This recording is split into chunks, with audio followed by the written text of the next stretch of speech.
Hello friend, स्वागत है friend आज आप सभी का आज के इस वीडियो में। फ्रेंड आज के इस वीडियो में बताऊंगा जो बिहार जाति आधारित जनगणना जो सेकेंड राउंड है, जिसमें जितना भी कैंडिडेट है किसी भी परिवार में सबका नाम दर्शाना पड़ता है।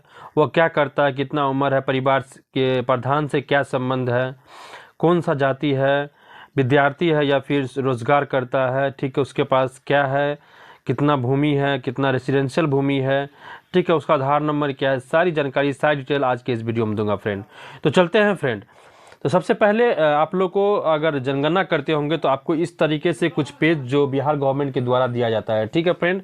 इसमें आपको देख सकते हैं परिवार के सदस्य का पूरा नाम दिया जाएगा, पहले क्रमांक संख्या है, उसके बाद परिवार का सदस्य का पूरा नाम, उसके फिर पिता या पति का नाम दिया जाता है। उसके बाद देख सकते हैं प्रधान, परिवार के प्रधान से संबंध क्या है, तो जो परिवार का हेड होता है, प्रधान होता है, उसका कोड होता है 01। उसके बाद देख सकते हैं उसका आयु क्या है, जो भी कैंडिडेट है उसका आयु क्या है। अगर 50 साल है तो 3 कॉलम लिखा हुआ है तो 050 लिखेंगे।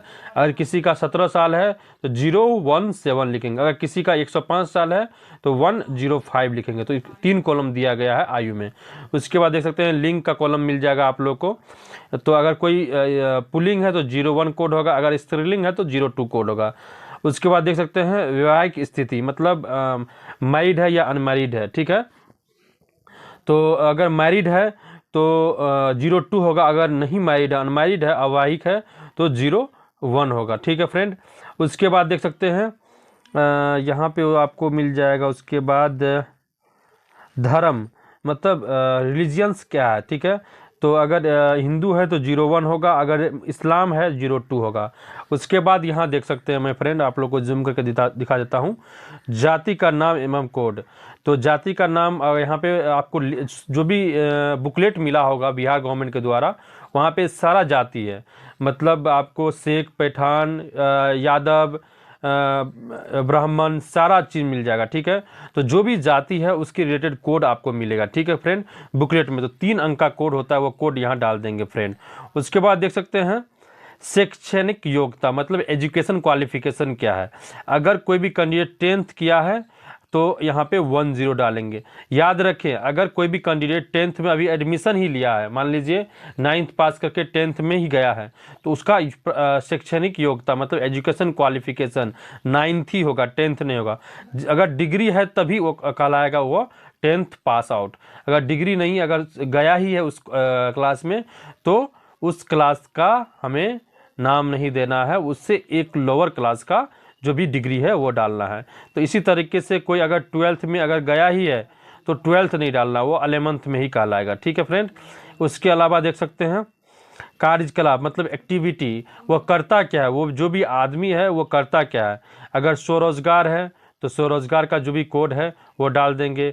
जो गृहिणी है, गृहिणी का कोड, जो मतलब मान लीजिए बहुत सारे लेडीज़ वगैरह हाउस वाइफ होती है, गृहिणी, हाउस वाइफ कहते हैं गृहिणी को, तो वो 14 कोड होता है उसका, तो 14 डाल देंगे फ्रेंड, ठीक है।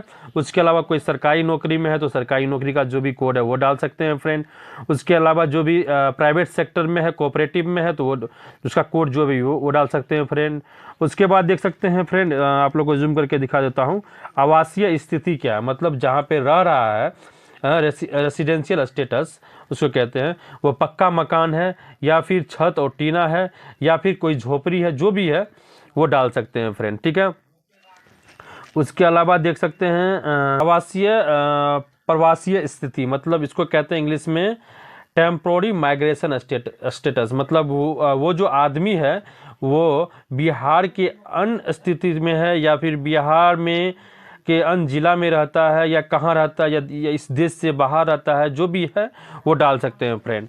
तो इसको अगर बिहार में ही रहता है तो लागू नहीं, मतलब ये डाल सकते हैं फ्रेंड, ठीक है। उसके बाद देख सकते हैं कंप्यूटर लैपटॉप का कोड आता है। अगर किसी भी आदमी के पास कंप्यूटर लैपटॉप है तो हाँ कर देंगे, 01 कोड डालेंगे, इंटरनेट के साथ है तो 01, अगर इंटरनेट के साथ नहीं है तो 02 डालेंगे। उसके बाद देख सकते हैं हम अगर ये नहीं है तो 03 कोड डालेंगे फ्रेंड। उसके बाद देख सकते हैं मोटर वाहन है, मतलब 2 पहिया है तो इसको डालेंगे, नहीं तो लागू नहीं कर देंगे। कृषि भूमि देख सकते हैं, एग्रीकल्चर लैंड इसको कहते हैं इंग्लिश में, एग्रीकल्चर लैंड है कितना है। अगर मान लीजिए 0 से 5 डिसमल है या 5 डिसमल से 50 डिसमल तक है, जो भी है, जो भी उसके पास जितना भी डिसमल ज़मीन है एग्रीकल्चर लैंड, वो डाल सकते हैं। उसके बाद देख सकते हैं फ्रेंड, आप लोग को आ जाएगा आवासीय भूमि, मतलब जहाँ भी रह रहा है वो कितने भूमि में रह रहा है, कितना डिसमल में रह रहा है। अगर मान लीजिए 2 कट्ठा में रह रहा है तो हम डाल सकते हैं 5 डिसमल से 10 डिसमल में रह रहा है। अगर मान लीजिए 10 धूर में ही रह रहा है तो उसको डाल सकते हैं कि 0 से लेकर 5 डिसमल में रह रहा है। इस तरीके से आप लोग डाल सकते हैं फ्रेंड। उसके बाद देख सकते हैं एक कोड आप लोग को मिल जाएगा, और उसके बाद आप लोग को मिल जाएगा कि मंथली इनकम क्या है उसका, मतलब उसको इंग्लिश में कहते हैं सभी स्रोतों से मासिक आय उसको कितना आता है फ्रेंड। तो अगर लास्ट कॉलम है वो तो कितना इनकम है, अगर मान लीजिए 0 से 6,000 है तो पहला कोड 0 से लेके 6,000 डाल सकते हैं। तो कम से कम जो भी प्रधान है उसका मासिक आय कुछ न कुछ होना चाहिए, मतलब मिनिमम 6,000 तो आज के डेट में प्रधान कमाता होगा, ताकि उसके अपने परिवार का नीड जो है, ज़रूरत जो है उसका फुलफिलमेंट कर सके, उसकी ज़रूरत को पूरा कर सके। उसके बाद जो भी कैंडिडेट है उसका आधार कार्ड का कॉलम लास्ट में 12 डिजिट का कॉलम है, वो कॉलम आप में सभी कॉलम मिल जाएगा। जो भी कैंडिडेट का आप फॉर्म फिलअप करते होंगे उसका आधार कार्ड का 22 डिजिट का कॉलम डाल देंगे। तो जो भी अब हम दिखाते हैं एक आदमी का आप लोग को मोबाइल में फिलअप करके, और फिर आप लोग को किस तरीके से फॉर्म पे भी फिलअप करना है वो भी डिटेल आप लोग को बताऊंगा। तो सबसे पहले मैं एक आदमी का जो रफ पे मैं डाटा लिखा था उस डाटा को मैं इनपुट करता हूँ अपने जो भी साइट है, जो भी बिहार गवर्नमेंट का जो भी एप्लीकेशन है जिस पे मुझे अपलोड करना है वो दिखाता हूँ फ्रेंड। तो इसके लिए देख सकते हैं फ्रेंड, मैं एक कैंडिडेट का डालता हूं तो इस तरह से आप लोग को दिखाई देगा ऐड सर्वे डाटा, मतलब मैं बैक करके दिखा देता हूं। आप लोग को यहां चले आना है फ्रेंड, ये कॉलम आप लोग को जब भी खोलेंगे, जिसका भी खोलेंगे कोड तो आप लोग को मिल जाएगा फ्रेंड, ठीक है। तो यहाँ पे सर्वे लिस्ट में जब भी किसी नया आदमी का ऐड करना है तो आप यहाँ पे आ सकते हैं, ऐड सर्वे डाटा पे आएंगे। ऐड सर्वे डाटा पे आएंगे, क्लिक जैसे क्लिक करेंगे तो जो भी आप कैंडिडेट है सब आप लोग को मिल जाएगा फ्रेंड। उसके बाद में एक फ्रेंड एमडी बशीर आलम का मैं ड्राफ्ट में डाला था तो मैं उस पर क्लिक कर दूंगा।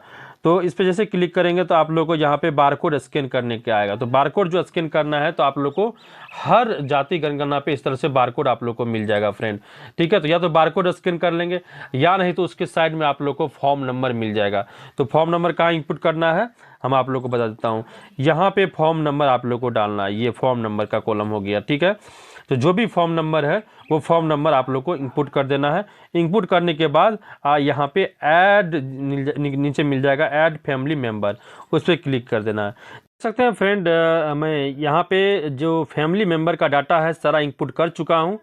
तो जो भी कैंडिडेट का नाम है यहाँ देख सकते हैं, full name of family member यहाँ पे इंटर करना है। तो मैं सबसे पहले जो फैमिली मेंबर का हेड है जिसको प्रधान कहते हैं उसका डिटेल डाल दिया, उसके फादर का नाम डाल दिया। तो ये प्रधान है तो प्रधान 01 कोड होता है वो डाल दिया। उसका एज जो डालना है फ्रेंड 048, मतलब 3 डेसिमल में एज डालना है। तो 48 साल है तो 048 डाल देंगे। ये पुलिंग है तो 01 कोड होता है 01 डाल देंगे। उसके बाद देख सकते हैं वर्तमान में विवाहिक है ये तो 02 कोड होता है वो डाल देंगे फ्रेंड, ठीक है। उसके बाद देख सकते हैं फ्रेंड इसका ये इस्लाम है तो 02 डाल देंगे। ये जो है राइन है तो राइन का कोड 167 होता है तो वो डाल देंगे। ये पढ़ा लिखा है 5 कक्षा तक है तो 05 हो जाएगा। उसका एक्टिविटी क्या है, स्वरोजगार है वो डाल देंगे। उसका घर जो है वो टीना का है, टीना छत है तो वो डाल देंगे। उसके बाद देख सकते हैं टेम्पररी माइग्रेशन स्टेटस जो है वो लागू नहीं। उसके बाद इसके पास कंप्यूटर लैपटॉप नहीं है तो ये डाल देंगे। उसके बाद देख सकते हैं इसके पास मोटर व्हीकल भी नहीं है तो उसके पास कुछ नहीं है तो ये भी डाल देंगे। उसके बाद इसके पास खेती भूमि जो है कृषि भूमि वह 0 है तो 0 डाल देंगे, 01 कोड हो जाएगा। उसके पास इसके पास जो निवास स्थिति है वह जो 2 कट्ठा है 5 डिसमल से 10 डिसमल तक है तो ये डाल देंगे। उसके पास मंथली सोर्स ऑफ इनकम जो है वो 6,000 तक है तो 6,000 तक डाल देंगे, ठीक है। उसके बाद लास्ट में इसका आधार नंबर इंपुट कर देना है फ्रेंड। इस तरीके से जितना भी फैमिली मेंबर में जितना भी कैंडिडेट है वो डालने के बाद लास्ट में आपको एक ऑप्शन मिल जाएगा सेव एंड नेक्स्ट फ्रेंड, ठीक है। तो सेव एंड नेक्स्ट पे क्लिक कर देना। जैसे सेव एंड नेक्स्ट पे क्लिक करेंगे फ्रेंड तो उस आदमी का जो भी डिटेल है वो सेव हो जाएगा, ठीक है। जैसे सेव हो जाएगा उसके बाद सेकेंड मेंबर का आप लोग को डिटेल डालना पड़ेगा। तो इसका मैं देख सकते हैं सारा डिटेल मैं फिलअप कर चुका हूं। तो उसके बाद मैं इसको फॉर्म पे इंपुट करना पड़ेगा फ्रेंड। तो मैं फॉर्म पे किस तरीके से इंपुट करते हैं वो भी मैं करके दिखा देता हूं फ्रेंड। तो फ्रेंड देख सकते हैं मैं एक कैंडिडेट का जो भी डिटेल है मैं फिलअप कर चुका हूँ। तो यहाँ पे सबसे पहले क्रमांक संख्या 1 हो जाएगा। उसके बाद कैंडिडेट का नाम मोहम्मद बशीर जी वो डाल देना है, ठीक है। उसके बाद देख सकते हैं उसके पिता का नाम डाल दिया हूँ। उसके बाद देख सकते हैं प्रधान है तो 01 कोड डाल दिया हूँ। उसके बाद उसका उम्र जो है 48 ईयर है तो 048 डाल दिया हूँ। उसके बाद लिंग जो है वह पुलिंग है तो 01 कोड डाल देना है। उसके बाद वैवाहिक स्थिति वर्तमान में विवाहिक है तो 02 कोड डाल देना है। उसके बाद धर्म इस्लाम है 02 डाल देना है। उसके बाद ये जो है राइन है तो राइन का कोड 167 होता है, यहाँ राइन लिख देना है। उसके बाद कोड उसका डाल देना है। उसके बाद देख सकते हैं ये जो कक्षा 5 तक ही पढ़ा लिखा हुआ है तो 05 डाल देंगे। उसके बाद कार्यकलाप जो है वह स्वरोजगार है तो 05 कोड है वो डाल देना है। उसके बाद देख सकते हैं आवासीय स्थिति जो इसके बाद छठ टीना है तो 03 डाल देना है। उसके बाद भी है प्रवासी स्थिति जो है 01 है वो डाल देना है। उसके बाद कंप्यूटर लैपटॉप नहीं है तो 03 डाल देना है। मोटरसाइकिल नहीं है तो 06 डाल देना है। उसके बाद कृषि भूमि इसके पास नहीं है तो 01 कोड डाल देना है। इसके पास आवासीय स्थिति 5 डिसमल से 10 डिसमल तक था तो 03 डाल दिए। उसके बाद देख सकते हैं इसका जो सोर्स ऑफ इनकम था वो 6000 तक था तो 01 कोड डाल दे। उसके बाद उसका आधार नंबर डाल देना है, ठीक है। तो इस तरीके से फॉर्म फिलअप करना है फ्रेंड, ठीक है। उसके बाद डिफरेंट सा जिस राज नाम डालना है इस तरह से नाम डाल के और लास्ट में यहाँ से कैंडिडेट का सिग्नेचर करवा लेना। देख सकते हैं फ्रेंड परिवार का प्रधान का हस्ताक्षर या अंगूठा का निशान यहाँ पे डाल देना है डेट के अनुसार। अगर अंगूठा देता है तो मोहर मान के सही नाम जो भी प्रधान का है वो डाल देना है, ठीक है। इस तरीके से करके और फाइनल सबमिट कर देना है फ्रेंड, ठीक है। तो आज के वीडियो में बस इतना ही। अगर ये वीडियो अच्छा लगा तो वीडियो को लाइक कर दे, हमारे चैनल को सब्सक्राइब कर ले। थैंक यू, धन्यवाद।